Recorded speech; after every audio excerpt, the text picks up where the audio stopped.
주님, 오늘 이 말씀을 나누고자 하오니 말씀을 전하는 종이나 듣는 성도들 모두가 살아계신 하나님의 음성을 듣도록 역사하여 주시옵소서. 우리 주님 예수님의 이름으로 기도드리옵나이다. 아멘.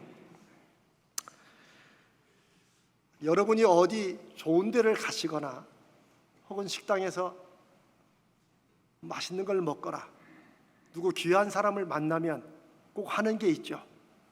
뭐죠? 반갑다고 하는 것도 하지만 사진 찍는 거 하지 않습니까? 사진 찍죠. 우리는 그냥 농담 반 진담 반으로 남는 건 사진이라고 사진 안 찍는 사람 막 불러드립니다. 야, 왔다는 증거를 남겨야 돼. 남는 건 사진, 이 말은 맞기도 하고 틀리기도 합니다. 제 경험을 좀 말씀드리겠습니다. 제가 미국에 살며 이제 목회를 할 때 아예 어렸을 때 좀 경험을 좀 많이 해야 된다 이런 말을 듣고 민주가 3살 때였습니다. 그때 플로리다주에 디즈니 월드가 있는데 거기를 한번 데리고 갔어요. 3살 때 가족여행을 간 거죠. 가서 제가 뭐 했겠어요? 봉사한다고 사진을 많이 찍어줬습니다. 민주한테 여기 서라 저기 서라 또 미키마우스 미니까지 다 만나게 해주고, 처음에는 내가 좋아하더니 나중에는 막 울어요. 힘드니까. 그래서 너 나중에 다 남는다, 너 사진 보면 다 고마워할 거다, 이런 마음으로 하여튼 사진 수백 장을 찍어줬어요. 몇 년이 지나고 내가 초등학교 3학년 때인가 지 친구들하고 이제 이렇게 디즈니 월드에 나왔는가 봐요. 그러니까 친구들 몇 명이 갔다 왔다 그러니까 얘가 집에 오더니 자기도 플로리다 그 디즈니 월드 가고 싶다는 거야. 이때구나. 제가 사진첩을 딱 꺼내면서 보아라, 너 이미 다 갔다 왔다.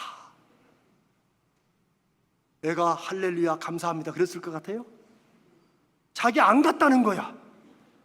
나는 안 갔는데 왜 이 사진 속에 자기가 있냐는 거야. 그러니까 막 울어. 결국 나중에 한 번 더 갔어요. 제가 그 후로 깨달은 게 있습니다. 사진은 남는다고 하지만 사실 시간이 지나면 어른인 우리도 그 사진을 보고 뭐 이렇게 좋아서 이렇게 웃었나? 이러는 건 그 시간과 공간에 대한 기억이 별로 마음에 남지 않는다는 거예요. 사진이 남는다는 말의 진짜 의미는 그곳에서 우리가 느껴지는 그 아름다움과 좋은 그 느낌과 이것이 막 가슴에 새겨져 가지고 사진을 보니까 그때 막 그게 또 살아나야 돼. 근데 우리의 아무것도 모르는 걸 울면서까지 막 사진이 남는 거라고 찍어줬으니 애가 자기는 왜 간 적 없다고 그러죠. 만약 제가 지금 아는 것을 그때도 알았더라면 아무리 어리더라도요, 좋은 기억은 이 느낌과 이런 것들은 마음에 남습니다. 그걸 알았더라면 사진 덜 찍고 아이가 정말 실컷 웃고 좋아하고 이런 것들을 그 아이 마음의 영혼에 새겨놓는 그런 일을 했을 거예요. 그러고 보니 제가 인생에서 처음 여행 간 게 고등학교 2학년 때 수학여행이었습니다. 그때 경주로 갔어요. 경주로 갔다가 설악산 올라가고 그 코스 있잖아요, 다. 근데 설악산 가면 뭐가 제일 유명해요? 여러 가지가 있지만 그래도 예나 지금이나 흔들바위예요. 지금은 흔들바위 앞에 그 절이 자기네 암자를 지어놔가지고 완전히 이상한 바위가 돼 있더라고요. 근데 제가 어쩌다 한 번씩 이제 고등학교 때 사진을 이렇게 볼 때가 있는데 제가 흔들바위에 찍은 사진을 보니까 사진 사료판 요만한 거에 흔들바위가 빡! 무슨 말인지 아세요? 한 90%가 흔들바위만 찍어놨어. 나는 거기 없어요. 제가 그 흔들바위를 보면서 제가 뭘 느꼈겠어요? 흔들바위를 그렇게 찍은 이유가 있습니다. 그때 처음으로 카메라를 막 여기저기서 막 그때 이제 빌려가지고 고등학생들이 가가지고 사진을 찍어대는데 그냥 사진만 찍는 거야. 그러니까 흔들바위 유명하니까 애들이 막 한 몇백 명이 줄 서가지고 막 흔들바면 찍으니까 선생님들이 기다리다 자 그만 찍어. 그러니까 저는 뒤에 기다리다가 흔들바위도 못 찍고 그냥 돌아가면서 딱 바위만, 제가 그래서 흔들바위 이렇게 뭐 손을 얹는, 우리 잘하는 거죠. 흔들바위 이렇게 미는 거 있잖아요. 저는 이걸 해본 적이 없어요. 그냥 흔들바위만 제 사진에 빡 나와 있어요. 꼭 제 인생을 제가 그렇게 살았더라고요. 제가 그 흔들바위 보면서 무슨 감흥이 있겠어요. 사랑하는 여러분, 우리가 바쁘게 사진 찍는 것보다 더 중요한 건 그 좋은 만남에서, 그 좋은 시간에, 그 좋은 장소에서 뭐예요? 내 마음에 그 만남과 시간의 기쁨과 아름다움을 새겨놓는 것입니다. 이게 더 중요해요. 그리고 혹시 나중에 이 시간을 기억할 때 도움되라고 사진을 찍어야 되는데 요즘에는 사진이 우선이에요. 일단 사진은 찍느라고 정신이 없어. 그러나 사진 보면 이때 뭐 한다고 그랬지? 이러면서 인생을 살면 우리가 어떻게 보면 잘못 사는 거죠. 요즘 말로 내 마음의 저장 뭐 그런 거 있죠. 사진을 안 찍고 이렇게 한다고. 진짜로 그렇게 한다면 우리가 찍어야 될 것은 사진이 아니라 우리 마음에 저장하는 사진을 많이 찍어야 됩니다. 그게 오늘 제가 여러분과 나누는 이 설교의 가장 중요한 핵심입니다. 우리 마음에 기억이 아름답게 남아있고 그것이 많을수록 우리가 행복한 인생을 산다는 것입니다. 기억이라는 말은 한문으로 여러분 잘 아시지만 기록할 기자에다가 생각할 억자예요. 그래서 기억이라는 말은 우리 마음속에 기록해 놓은 것을 우리가 다시 생각해낸다는 것입니다. 여러분 마음에 기록을 해놓으셨습니까? 사실 우리가 살면서 겪는 크고 작은 좋고 나쁜 많은 경험들 시간이 지나면 잊혀지지요. 그것은 기록을 제대로 안 해놔서, 기록을 강하게 안 해놔서 그렇다고도 말할 수 있습니다. 그런데 어떤 일에, 만남에, 뭐 음식이든 뭐든 강하게 인상이 남는 것은 기억이라는 한자말로 다시 얘기해 보면 우리 마음과 영혼에 강하게 새겨놓은 거예요. 기록을 아주 세게 해놓은 거예요. 그래서 좋은 기억이든 심지어 나쁜 기억이든 잊으려고 애를 써도 잊혀지지 않는 거예요. 우리 영혼 안에 새겨져 있기 때문에 그런 거예요. 그래서 제가 여러분과 함께 이 여름에 행복이라는 것을 주제로 나눕니다. 이것은 예수 그리스도가 하나님의 말씀을 가지고 이 땅에 오셔서 전한 복음의 핵심은, 그 복음이 맺는 열매는 우리 삶의 행복이어야 한다고 확신하기 때문입니다. 예수 전하고 전도하는 것이 행복하지 않으면 하나님이 억지로 시키실 분이 아닙니다. 이 시간 예배하는 우리가 시간을 지금부터 바라보면서 35분에 설교 시작했으니 오늘은 죽었다 싶으면 행복하지 않은 예배는 하나님도 굳이 그 예배를 받으시지 않으실 거예요. 행복이란 말은 우리가 세상에서 하는 주제가 아니라 정말 예수 믿는 사람들이 하나님으로 인해서 누리는 은혜와 복이 행복이 될 줄로 믿습니다. 그러니 결론은 그거예요. 오늘부터 이 7월 첫 주부터 우리 인생에 행복한 기억을 가슴에 기록하고 새기며 살자 하는 것입니다. 아멘? 이제 결론 다 들었어요. 이 기억한다는 말을 영어 단어로 살펴보면 또 새롭게 우리에게 다가옵니다. 잘 아신 대로 영어는 기억하다는 말은 remember입니다. remember. 그런데 remember라는 단어는 앞에 다시, member는 무언가 모임의 회원, 다시 모인다는 뜻이 돼요. 외국 사람들은 기억한다라는 말을 할 때 과거의 시간이나 과거 사람과 만남과 그 추억들로 내가 다시 멤버가 되는 거예요. 다시 하나가 되는 거예요. 이게 또 새로워요. 그러니 어떤 사람이 행복한 인생을 사는 것이겠어요? 힘들고 아프고 쓰라리고 돌아볼 때마다 이가 갈리는 그런 일들, 사건들과 다시 멤버가 되고 다시 가족이 되고 다시 결합하는 이런 인생은 행복하지 않을 것입니다. 가진 것이 많든 적든 남들 볼 때 어쨌든 상관없이 내가 내 삶에 이미 지나가고 흘러간 시간과 사람들과 사건을 다시 내가 하나가 되어 결합되고 리멤버가 될 때, 우리 마음에 새겨진 것들을 볼 때 그게 참 기쁘고 참 이때 정말 실컷 웃었어. 야, 나 그렇게 맛있는 음식은 처음 먹었어. 내가 만나서 그렇게 좋았던 적은 없었어. 라는 이런 아름다운 행복의 재확인들이 우리 삶을 잘 살게 하는 것이라 믿습니다. 그래서 성경에도 제가 쭉 살펴보니까 사람이 어떤 위치에서 무엇을 누리며 사는 것에 행복이 달려있지 않고 기억이 얼마나 행복한가에 그 인생이 달려있다는 그 예를 찾을 일이 많아요. 그런데 그 중에 그게 아주 분명히 나타나는 게 우리가 읽은 마가복음 본문의 헤롯 왕의 사건입니다. 신약 성경에 헤롯은 4사람이나 나와요. 여러분 외울 게 없어요. 이 사람은 헤롯 가문의 아마 3대쯤인가 2대쯤인가 되는 그 사람인데 헤롯 안티파스라는 왕입니다. 이 헤롯 안티파스가 왕이었을 때 이 유대 갈릴리는 3개로 나눠져서 갈릴리와 유대와 이렇게 해서 3사람이 왕인데 그 중에 헤롯 가문의 한 사람인 헤롯 안티파스가 왕일 때예요. 헤롯 가문은 원래 이스라엘 사람들이 아니에요. 이방인이에요.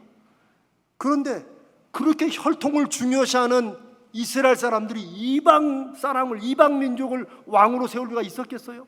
근데 어떻게 이렇게 됐을까요? 헤롯의 처음 헤롯 가문을 연 이 헤롯이라는 사람은 시저, 로마의 황제 밑에서 이 높은 지위를 하던 사람인데 워낙 이 외교술이나 또 이 말이나 이런 거 탁월해가지고 헤롯 이 시저에 의해서 이스라엘의 왕으로 나중에 승격된 사람이에요. 황제가 있고 각 식민지의 소위 분봉왕, 자기 밑에 대리왕을 세웠는데 그 중에 하나를 하필 이방인인 헤롯을 이스라엘 왕으로 세운 거예요. 그래서 이 헤롯은 더군다나 이방인을 동물시하는 그 이스라엘의 왕으로서의 권한과 이걸 하려고 무지내를 많이 썼어요. 권모술수에 능하고 아주 교활한 내력이 그 집안에 그렇게 흘러옵니다. 그러니 이 헤롯 안티파스도 얼마나 이 머리가 능하고 정치적인 술수가 많은지 예수님도 이 헤롯을 여우라고 부르실 정도예요. 야, 예수님이 여우라고 부를 정도면 어떤 정도인지 알겠죠? 그 헤롯에게 어느 날 신경 쓰이는 일이 하나 생겼습니다. 바로 갈릴리 나사렛 출신인 목수의 아들 예수라는 사람이 갑자기 그 제자들과 함께 수없이 많은 귀신들을 쫓아내고 병든 자를 고치고, 그래서 많은 사람들이 엘리야가 다시 왔다 이런 얘기들이 막 할 때예요.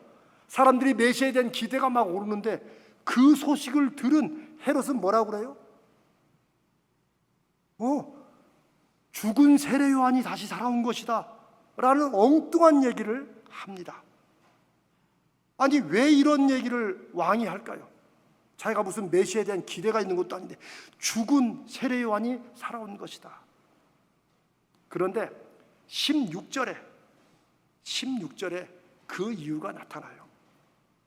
헤롯은 듣고, 다른 사람들이 엘리야네 선지자네 막 하는데 16절에 헤롯은 듣고 이르되 내가 목을 벤 요한 그가 살아났다. 여러분 이게 반가워서 하는 말이겠어요? 두렵고 놀래서 하는 말이겠어요? 그렇죠. 그러니까 우리가 성경을 읽을 때 그 느낌을 알아야 돼요. 헤롯이 내가 목을 베 죽인 그 세례 요한 그가 다시 살아났다. 두려움과 당혹감과 공포 속에서 이런 말을 하는 것입니다. 세례 요한은 구약의 마지막 선지자인 말라기 이후 400년 동안 하나님이 선지자를 세우시지 않았어요. 무슨 말이냐? 하나님이 말씀을 주시지 않았다는 거예요. 그래서 암흑기라고 부릅니다. 그러다가 마치 새벽 여명이 트듯이 한 사람이 광야에서 약대통을 읽고 주의 말씀을 전하는데 회개하지 않으면 지옥에 간다. 하나님의 심판의 도끼가 바로 너희 발밑에 놓여 있다. 회개하고 하나님의 나라를 믿으라고 증거한 선지자가 있는데 그가 바로 세례 요한입니다.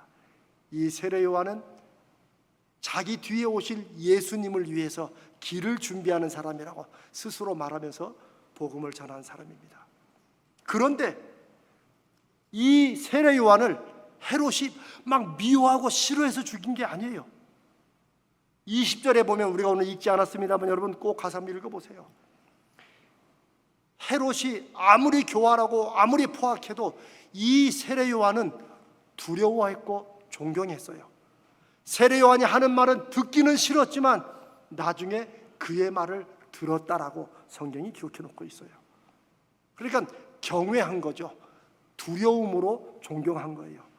근데 사실 이 세례 요한을 죽이게 된 것은 헤롯이 아니라 그의 아내 헤로디아인데, 성경에 있는 것처럼 헤로디아는 헤롯의 사촌 동생인 빌립의 아내예요. 그러니까 제수 씨하고 결혼한 거예요. 그런데 세례 요한이 헤롯을 찾아와서 당신 동생의 아내와 결혼하는 게 있을 수 없는 일이다라고 심하게 질책을 합니다. 그러면 누가 기분 나빠야 돼요? 헤롯이 기분 나빠야 되는데 오히려 헤롯은 그런 세례 요한의 말을 듣고 싫었지만 그 말을 듣고 마음에 새겨놨는데 헤로디아가 이 사람이 열받아가지고 저놈을 죽여야겠다 싶은 거죠. 그래서 우리가 잘 아는 왕의 잔치에 죽음의 춤을 그 딸 살로메에게 추게 합니다. 막 잔치에 살로메가 뭐 얼마나 춤을 잘 추는지 모르지만 추고 나니까 헤롯이 기분이 좋아가지고 네가 원하면 뭐든지 주겠다. 요거 조심해야 됩니다.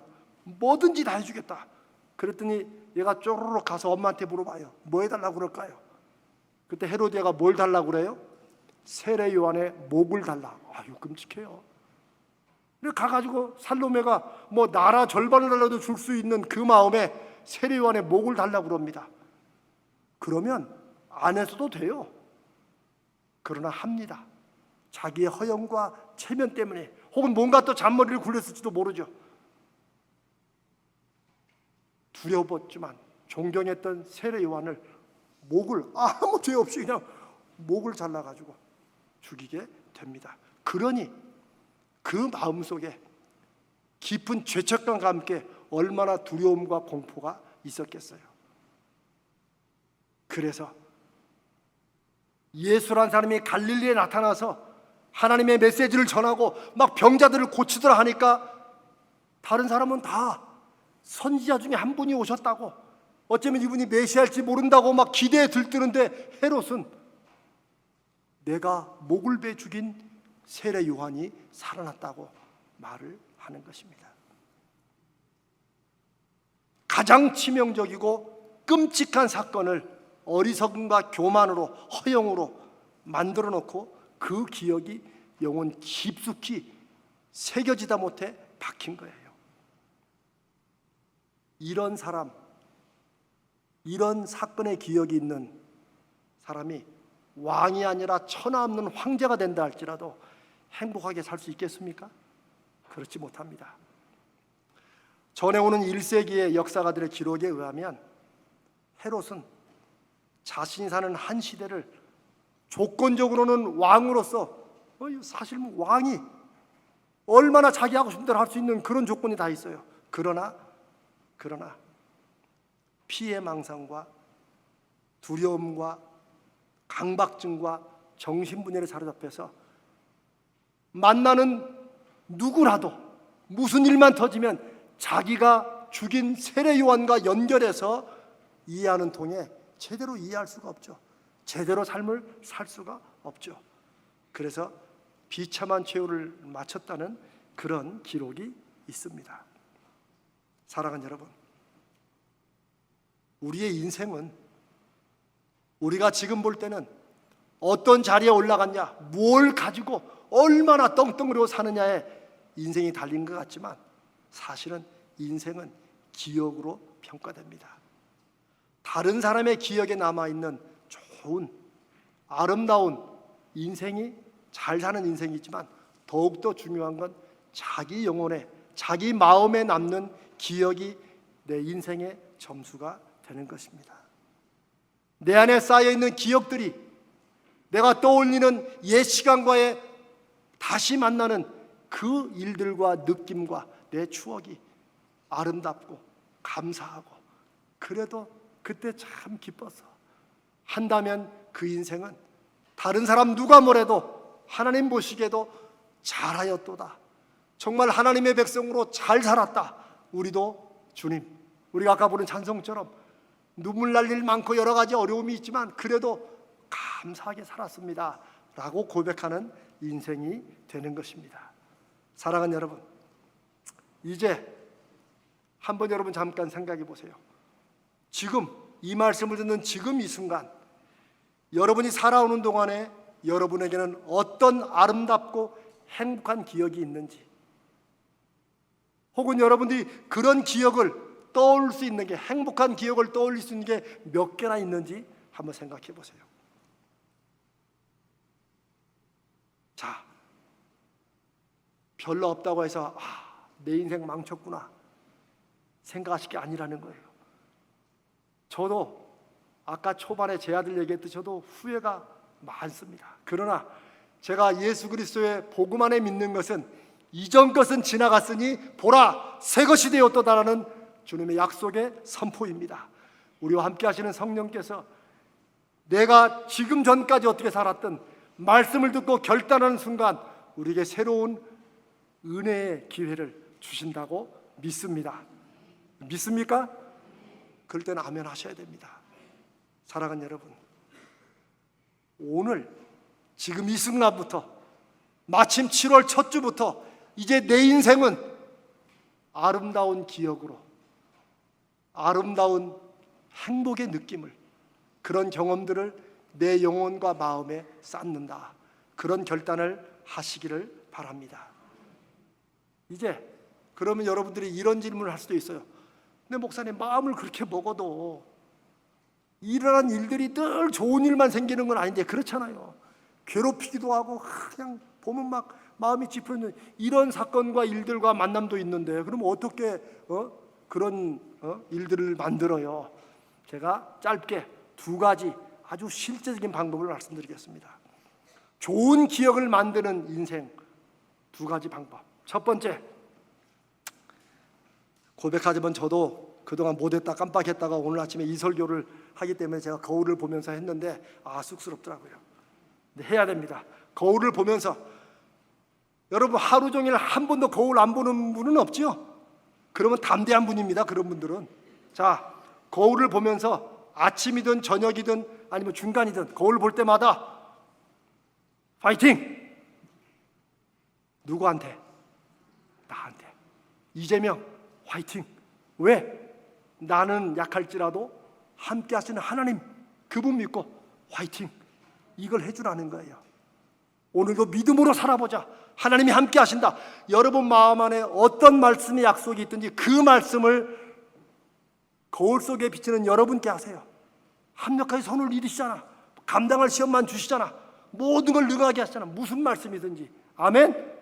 해보시겠습니까? 밤에 주무실 때 미치겠다 하지 마시고 거울 보면서 그래도 잘 살았다. 아니, 우리가 우리를 위로하는 누가 우리를 위로해 주겠어요? 윤복 씨처럼 여러분? 아닙니다. 나밖에 없어요. 내 안에 계신 성령밖에 나를 이해해 주고 위로해 줄 사람이 없어요. 하루를 마치고 아무리 힘들었어도 재명아 잘 살았다. 영수가, 영자야, 민자야 잘 살았다. 이렇게 말하면 또 300명 다 불러야 되니까 여러분 꼭 그렇게 하시기 바랍니다. 해보셔야 됩니다. 두 번째, 그런데 너무 힘든 일이 있어요. 거울 보니까 내가 불쌍해 돼요, 자꾸. 자, 그런 일이 있을 때는 어떻게 하느냐? 절대 그 마음으로 그냥 하루를 마치지 마세요. 성경에도 분을 품고 잠자리에 들지 말라는 말씀도 있어요. 이것은 부부끼리 화목해라 그런 정도의 차원의 말씀이 아니에요. 자, 그 말씀을 이렇게 실천해 봅니다. 여러분, 제가 이 행복 설교를 시작하면서 여러분께 그랬죠. 내가 언제 행복하게 느껴지는가? 무엇을 하면 내가 좀 마음이 행복한가? 그거 생각해 보라고 그랬죠. 한 10년 전에 한 것처럼 없으면 생각해 보세요. 꼭 그게 중요해요. 요럴 때 내 마음이 막 눌릴 때 그 마음으로 끝내지 말고 내가 행복해지는 그것을 해보세요. 안 되면 밖으로 나가서라도 뭘 먹더라도 아니면 부부끼리면 꼭 안아주는 것으로라도 중요한 건 뭐냐면 우리 마음에 얼마나 강하게 새겨지는가, 요것이 기억에 더 남는다는 거예요. 그러니까 내가 스트레스 받고 상처받고 막 내가 나를 그렇게 무시해 이를 갈고 잠들어야 우리 마음만 상처받아요. 그럴 때 요거보다 더 큰 행복의 느낌과 누림을 내 안에 주는 거예요. 이거는 제가 이번 금요일 날 좀 더 구체적으로 말씀을 드리겠습니다. 그렇게 해야지 안 좋은 경험보다도 또 그게 생각날지라도 그 다음에 있었던 더 강한 행복의 느낌이 이 앞에 있던 쓰라린, 아픈 이런 것들을 상쇄시켜요. 이거는 여러분 제가 그냥 만들어서 하는 말이 아니에요. 제가 공부했다는 말이 그런 말입니다. 꼭 해보시기 바랍니다. 안 좋은 어떤 기억보다도 더 강하고 좋은 아름다운 기억이 여러분의 마음을 덮고 새롭게 한 다음에 잠자리에 드시기 바랍니다. 그게 행복한 기억을 만드는 행복한 인생을 사는 방법입니다.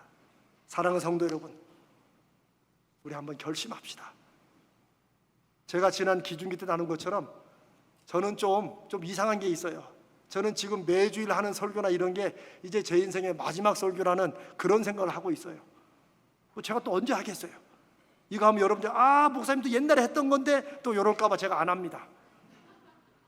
그래서 오늘 이 말씀을 나누면서 우리 한번 하나님 앞에 마음의 결심을 해봅시다. 내가 어떻게든지 하루하루, 한 주 한 주, 아니면 한 달에 한 번이라도 내가 나중에 돌아봤을 때 내 가슴이 흐뭇하고 감사하고 기쁨으로 충만한 그런 일들을 내가 꼭 만들고 그런 기억을 내 마음에 새겨야겠다. 아멘. 이거 돈 드는 일 아닙니다. 우리가 믿음으로 노력하면 되는 일입니다.